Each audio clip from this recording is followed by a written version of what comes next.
We can get it back.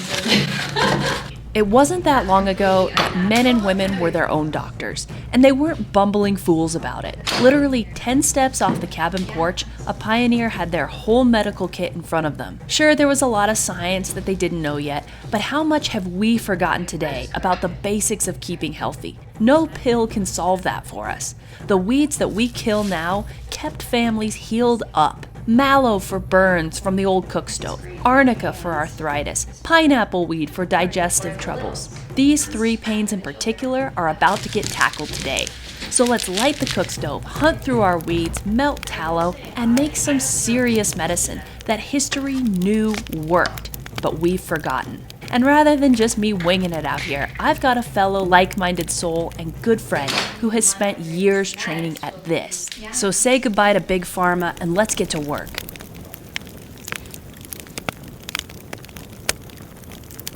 Okay, so we are here in the cabin with my good friend Dixie, and she is a trained herbalist. Right. And we're gonna make some medicine. Indeed, herbal salves today, herbal oils. And herbal tea.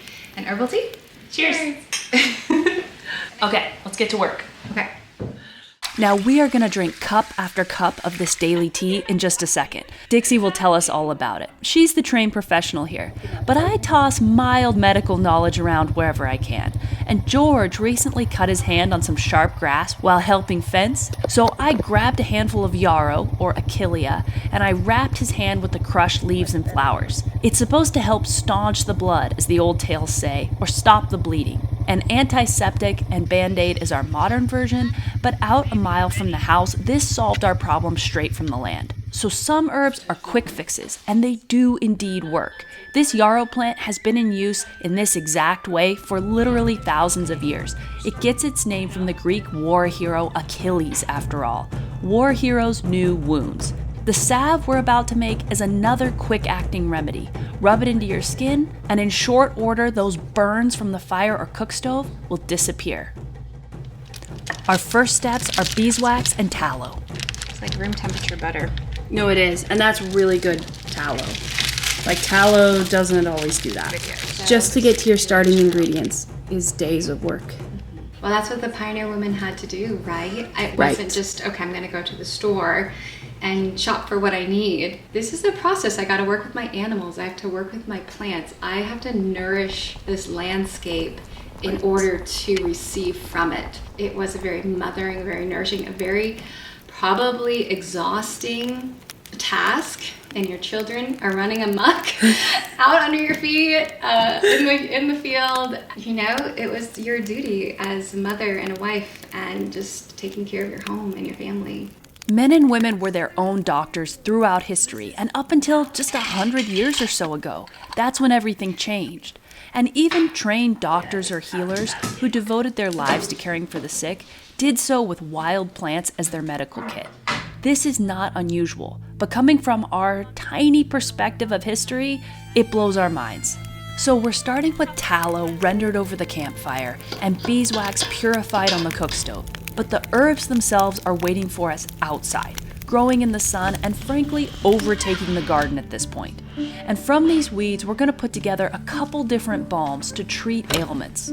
Outside, let's go find one weed in particular that has been the bane of my existence, absolutely running amok. But Dixie says this is a very useful plant, one we're lucky to have.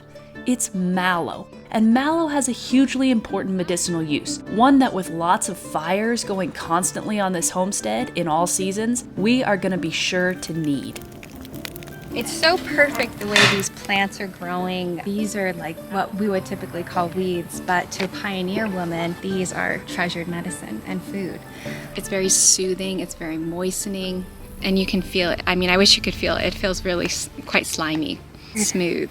Yeah, it is different. The herbal ally that I see most prevalent at this cabin is mallow. It's this plant here, and it's just growing everywhere.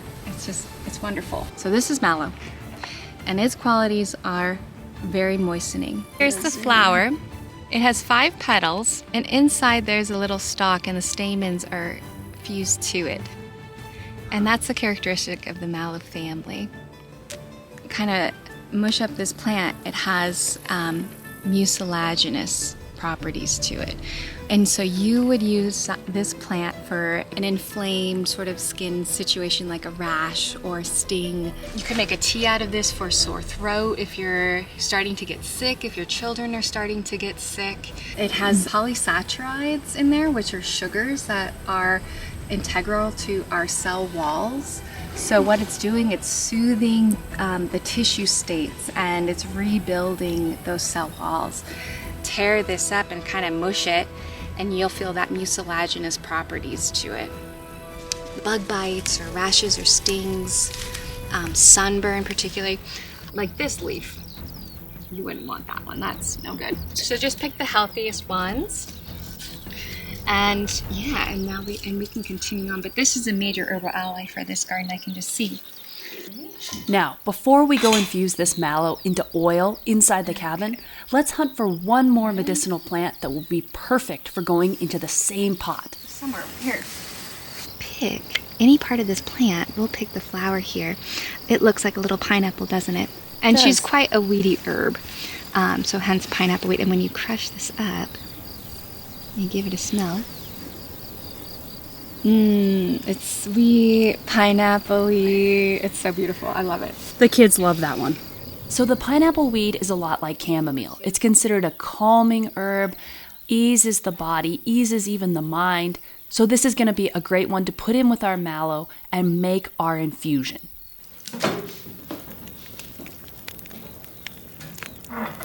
Let's get this mallow in and steeping for the first stage of a process that's going to lead us to a salve. Step 1, fill a big mason jar, pack it in with those chopped leaves of the mallow and pineapple plants. We're going to infuse all of that healing goodness into the oil. We have one foot in history and another in the modern world here, so we have access to a big jug of castor oil. That's perfect. But the next stage will see some good old-fashioned, proper pioneer ingredients that are key. We're talking beeswax and open-fire rendered tallow, the best of the best. So we could leave these herbs in the oil for 4 to 6 weeks, and this would be a cold infusion. But we're gonna up the ante and do a hot one today on the cook stove. How we're gonna infuse it today is over the stove, but you could leave it in the jar and just let it infuse for a few weeks. That would be a cold infusion. Shake it periodically every few days or so, or every day. You want it to get warm. You don't want to overcook the oil. So essentially just kind of want that oil to get warm. And then we can take it off the burner and we'll stir it as well. Oil, this castor oil, is going to extract the medicinal constituents out of the plant and into the oil. Beginning process of making an herbal oil. Now, full transparency here, this oil we just made needs weeks to properly infuse. And it's best done by drying the leaves first and then putting them in the oil. But you can see here the gist of what needs doing and what a pioneer would have done. Just using a cheesecloth, a strainer, and a bowl. We're going to strain the herb out of the oil. So this beautiful mallow and pineapple weed infusion is going to be set aside and given its full days to cure. And when done, it will be a moisturizing healer for burns, dry skin, and more. It just needs time. But fear not, Dixie has come prepared with a fully steeped and ready herb oil infusion. And this one, well, this one has a totally different purpose. This one is for pain. And it's made exactly the same way that we've made this burn cream today. Sore muscles, bruises, arthritis. That last one is what I need. In my 30s, I already have the aching arthritic thumbs of my mother and grandmother, so I know what's ahead for me. And wild harvested arnica is going to be my go-to salve starting right now. So we got our herbal oil, our strained herbal oil. And we're actually going to measure, we're going to weigh beeswax and tallow to add in it. So I'm just zeroing it out.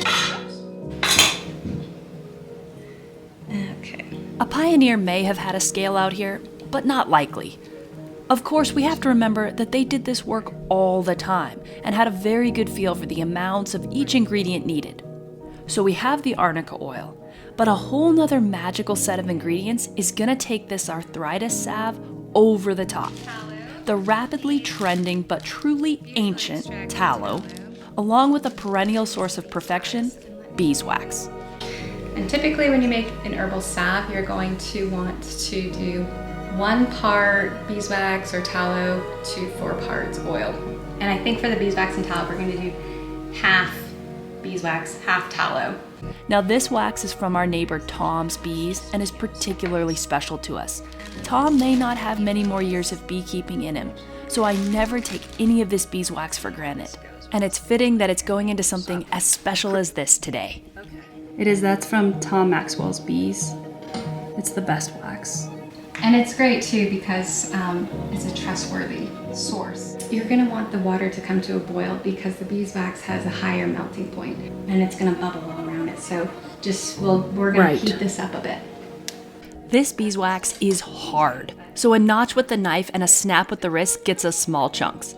Even though I have a big pot full of wax here in the cabin, it's not perfectly pure. But these candles that I made are pure.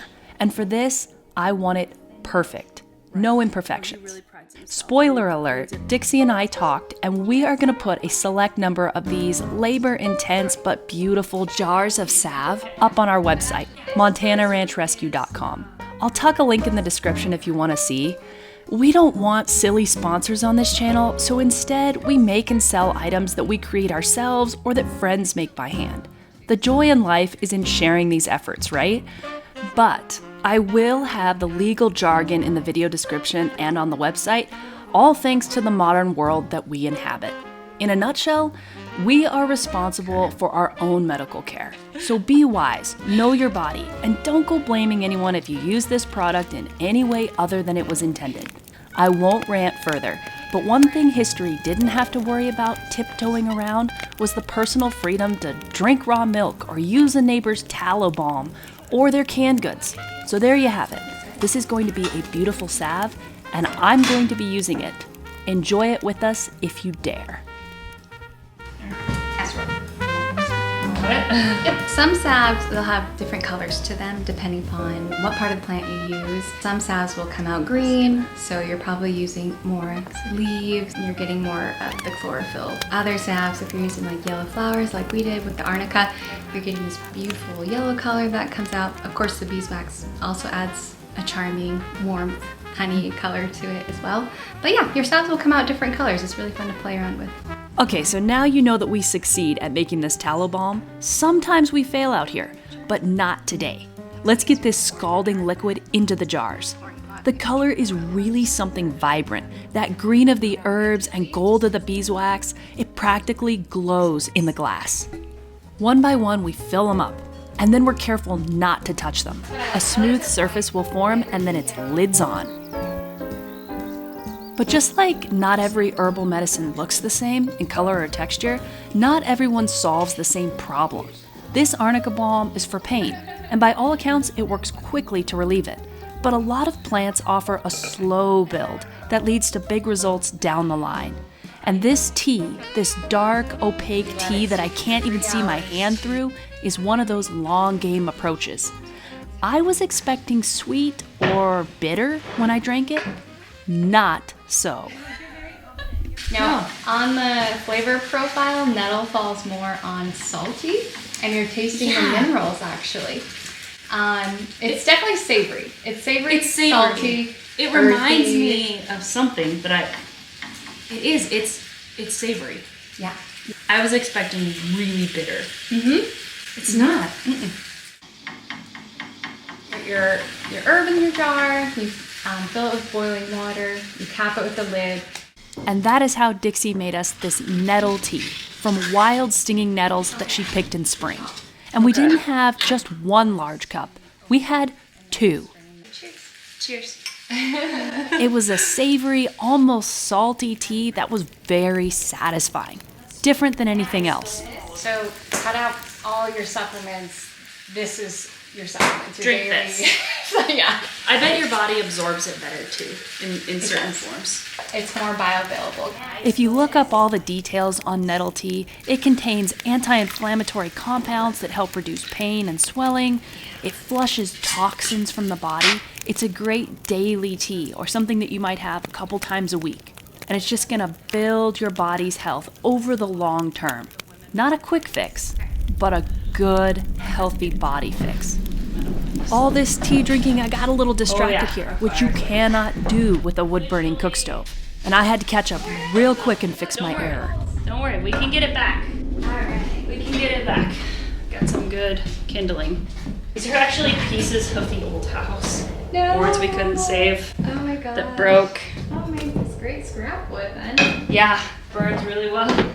As I was desperately trying to get flames back to the wood box of the cook stove, it came to mind how there are limits to homemade remedies.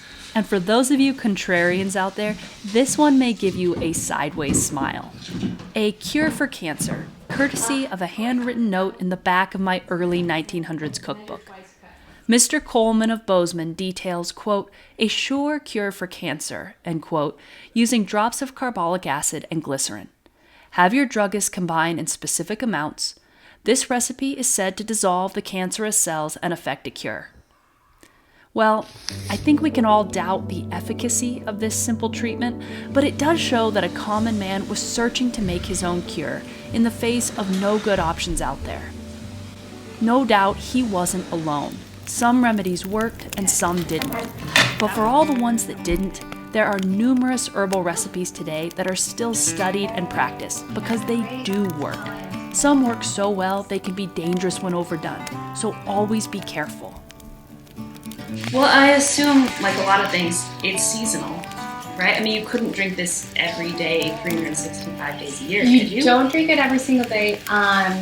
So kind of the rule for herbal infusions is you're rotating food like herbs. Okay. So you're doing like oat straw, red clover, nettle, chickweed. Okay. And you'll drink nettle like 2 to 3 times a week. Okay.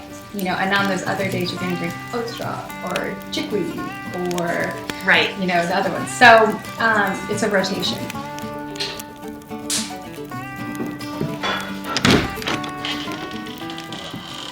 These medicinal herbs are a rotation indeed, and one that our ancestors used to live with daily and understand. I mean, we scrounged for what we needed by going no more than 10 feet from the front door. We added home-rendered tallow and beeswax. Many days of labor, yes, when you add it all together. But this is doable, alone, out on a homestead like this 1889 shack on the prairie. So much of what we need is at our feet, if we just have the knowledge to look. And that knowledge used to be passed from mother to daughter, father to son. So today saw us make 3 medicinal concoctions. First, a mallow pineapple weed infusion for burns and skin healing, and then our big one, a tallow salve with arnica for muscle and arthritis pain, and finally a stinging nettle tea to flush the body and keep us feeling our best day to day. You could pop pills and buy unpronounceable petroleum-derived products for each of these ailments, but if history has taught us anything, it may be that our bodies have adapted for millennia to respond to the plants at our feet. We should not forget what our ancestors knew.